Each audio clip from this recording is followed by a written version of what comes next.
我印象里边的中山路呢是人山人海。My impression of Zhongshan Road is that it's always packed with people. Whether it's day or night, it's always crowded, with tourists and locals shopping. But this time, I feel like so many shops are closed. The signs have been taken down. Is this really the Zhongshan Road I remember? The elevator, too, has been out of service for a long time. Do you really have any local friends? When did this mall start declining? Look at the basement. There used to be a basement, but now it's completely changed. I'm really shocked. Who is responsible for this? How could such a prime location like Zhongshan Road end up like this, with all these businesses closing? Is the economy really that bad? There's hardly anyone here. What's going on? Everything's closed. Everything is closed. Oh my goodness. How could this happen in Xiamen? Zhongshan Road in Xiamen looks empty. Over half of the shops along the streets have closed. Aside from a few restaurants with some customers, most of the other stores are either for lease or have no signs at all. The doors are shut tight and it feels lifeless. Once a bustling street, now Zhongshan Road is practically deserted. The vibrant crowds from the past are gone. What has happened to this once busy commercial street? 10 years ago, some people posted photos of Zhongshan Road in Xiamen. The street was founded in 1925. It was one of Xiamen's oldest commercial areas. Built by overseas Chinese, it blends Minnan and South Asian architectural styles. It's nearly 100 years old and was once a major commercial hub. In 2016, the street was still lined with large, colorful signs, and the street was bustling with people. In a video taken in 2018, we can see how vibrant Xiamen once was. The streets were packed, and the lights were bright. Crowds were so big that the vendors couldn't keep up with all the customers. Whether on the commercial street or at the beach, everywhere was filled with people. Fujian, as the closest mainland province to Taiwan, has always been a key destination for Taiwanese investors. Xiamen became one of the first 4 economic zones in China in the 1980s. In 2015, the establishment of the Fujian Free Trade Zone Xiamen section boosted the development of finance, logistics, and cross-border e-commerce. The strong economic growth and improved infrastructure, coupled with efforts to balance ecological protection and development, helped Xiamen maintain its position as one of China's most livable cities. It was once the top destination for travelers to Fujian. But today, Xiamen is no longer as lively, with a downturn in the economy and commercial streets going quiet. This year, in Xiamen Jimei, there have been 8 unusual phenomena. Not sure if you've noticed them. First, many people from outside Xiamen have left and aren't returning. Everywhere in the urban villages, there are signs of advertising for lease. Second, there are many empty tables at restaurants, and people don't gather for meals as much. People are less casual about dining out now. Third, as a tourist city, the tourism heat has dropped. Tourist numbers at scenic spots have decreased significantly, and the occupancy rate at guest houses is very low. People are becoming more cautious about spending on tourism. Fourth, car dealerships have seen fewer customers. Even with discounts, they can't get people to buy. Fifth, expensive fruits aren't selling. The imported premium fruits aren't moving, and customers prefer cheaper fruits. Sixth, entertainment places are also quiet. KTVs and cinemas have no customers. The rooms are empty, and people are cutting back on entertainment spending. Seventh, it's hard to recruit for training programs. It's even harder for tutoring classes. Parents are much more rational about signing up.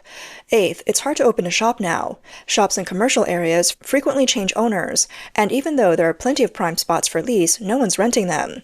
The number of people from outside Xiamen is really dropping, and no one knows why. From Gulang Yu's Longtou Road to Sunlight Rock, the area looks visibly desolate. The once bustling streets now have so many vacant shops. It's still summer, yet there aren't many people around. Foreign companies are pulling out of China, and the downstream businesses related to them are closing down due to supply chain disruptions. Manufacturing companies are unable to operate normally because of broken supply chains. The stagnation in manufacturing and difficulties in consumer goods production are only getting worse. Many businesses are facing bankruptcy risks due to fragile cash flows and are constantly laying off workers or cutting production. Fujian province is highly reliant on an export-driven economy, and the advantages it once had in the industrial chain are disappearing. In cross-strait relations and the deteriorating political and economic situation in mainland China, Xiamen's ability to attract Taiwanese business investment is continuously declining. According to data from the Fujian Provincial Department of Commerce, the actual use of Taiwanese foreign capital in Fujian has sharply decreased in recent years. In 2019, the actual amount of Taiwanese investment in Fujian was $3.5 billion, but by 2022, this figure had dropped to $2.6 billion, a decline of about 26%.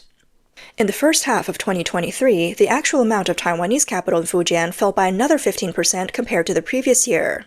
In the video, the flow of people at the train station isn't made up of migrant workers heading to work, but rather those who came to Fujian earlier this year to find jobs, and now they're heading back home. The vlogger openly admitted that things are really tough in Fujian this year. There are jobs paying only around 4,000 to 5,000 yuan a month, and they don't even provide meals or accommodation. Especially in Xiamen, the cheapest rent is 800 to 900 yuan a month, and some are even several thousand yuan. Gas costs 150 yuan per tank, electricity is 1.5 yuan per kilowatt hour, and water costs 7 to 8 yuan per ton. It's the cost of a first-tier city, but the wages of a fifth-tier city. The rumors that you can just find a job and make 8 to 10,000 yuan are debunked. If things were that good, why are so many people heading home? This is Xiamen's biggest ghost town. It's a place that no one visits during the day. Walking into the basement floor of Mingfa feels like stepping into another world. It's like an escape room without needing to go into the stores.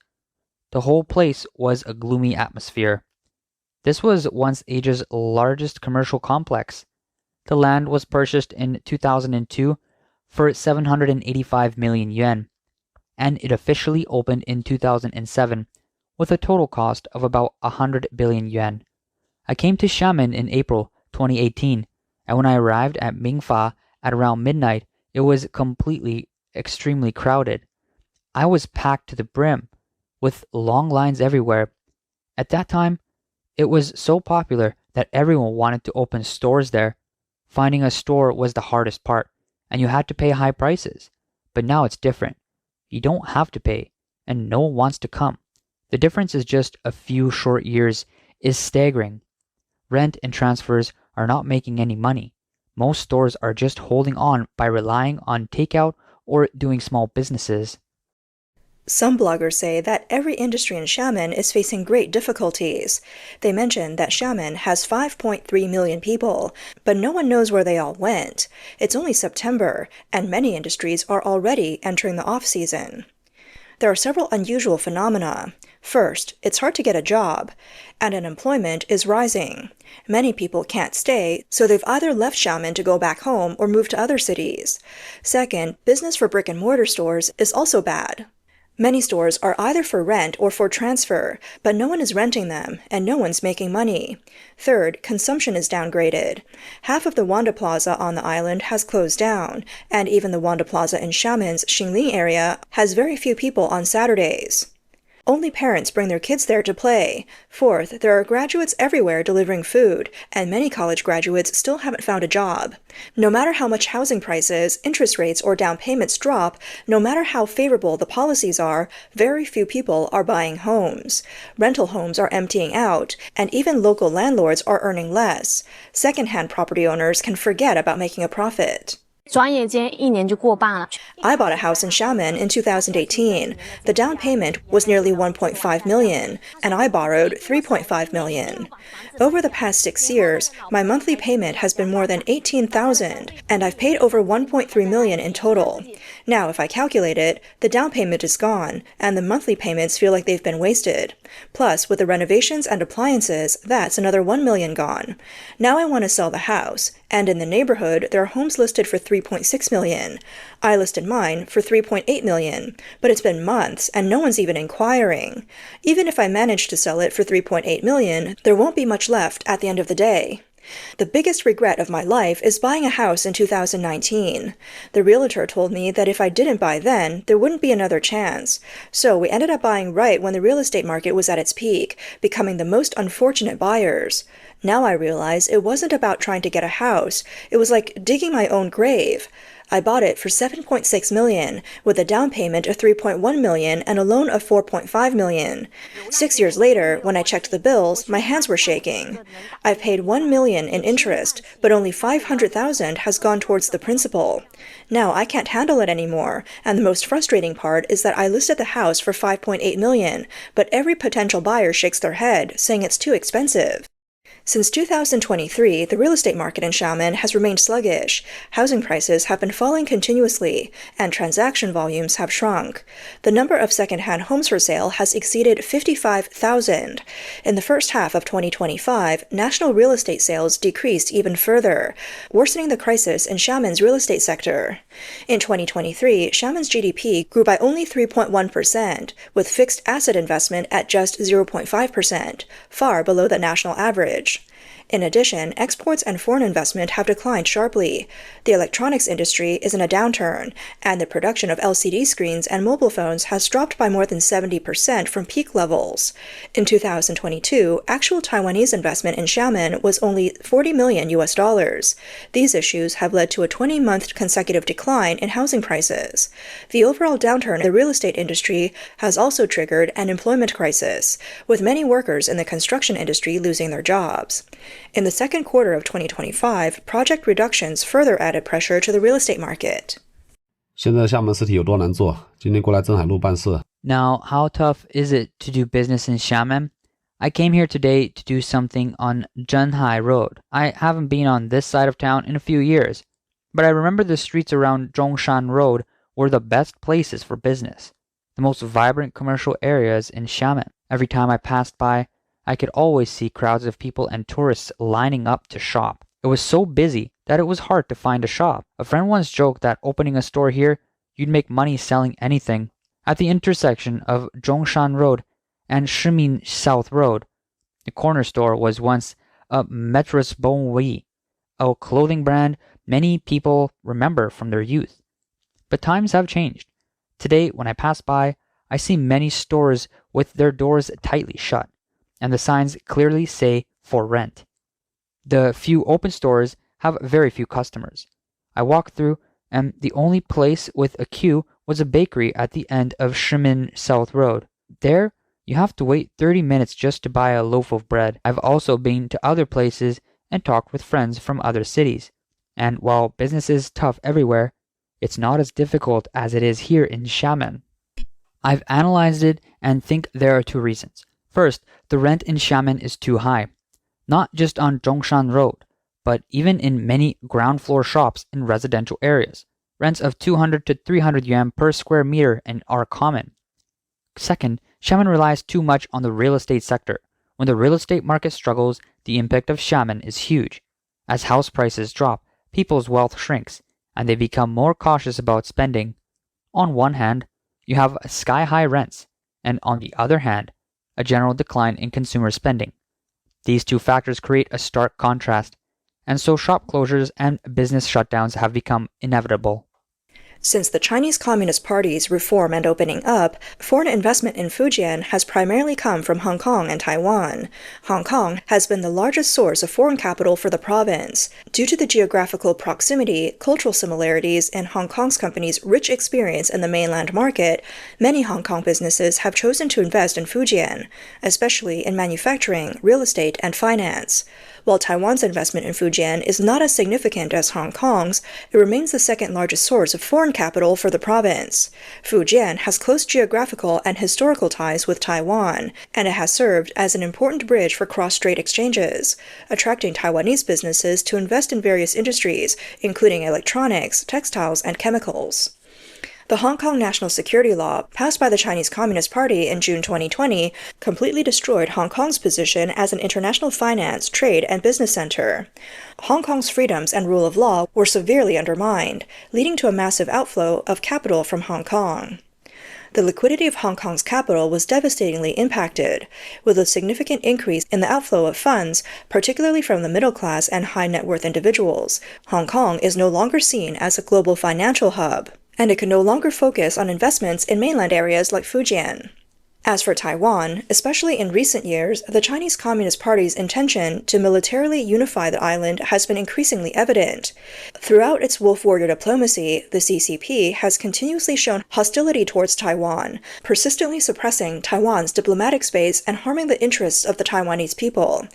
Additionally, the CCP has carried out military exercises in the Taiwan Strait, frequently sending military aircraft for reconnaissance. As it raises the threat of military force, it has escalated cross-strait tensions. These actions by the CCP directly affect Taiwanese business investments on the mainland. Although Fujian has introduced a series of policies such as tax reductions, subsidies, and financial support, and even promotes funding and tax incentives for Taiwanese businesses in the high-tech and green energy sectors, these measures cannot stop Taiwanese businesses from turning away. As Taiwan grows closer to Southeast Asian countries, Vietnam, India, and the Philippines have become emerging destinations for Taiwanese investment. According to data released by Taiwan's Ministry of Economic Affairs, the percentage of Taiwan's exports to mainland China and Hong Kong has continued to decline. After reaching a peak of 43.9% in 2020, it has dropped every year, and by 2024, it had fallen to 31.7%. In the first quarter of this year, it dropped further to 28.3%. By March, the approved investment in mainland China was only about $343 million, a decrease of 63% from the previous year. Taiwanese investments in mainland China now account for only 7.5% of Taiwan's overall foreign investment, down from 83.8% in 2010, with the first quarter figure shrinking to just 2.7%. This shows a rapid decline in Taiwan's dependence on the Chinese market. Taiwan's Ministry of Economic Affairs and other government departments are actively assisting Taiwanese businesses in exploring overseas markets. As we enter October, the CCP is not only neglecting the already fragile livelihoods of the Chinese people, but is also continuing to push extreme leftist policies. With various justifications, it continues to suppress private enterprises, restrict the online economy, control freedom of speech, and introduce policies such as mandatory tax payments for online platforms and forced Social Security contributions for small businesses. The CCP continues to exploit the people's labor using rogue tactics and policies. It is foreseeable that the CCP will eventually be destroyed by the erupting discontent of the people.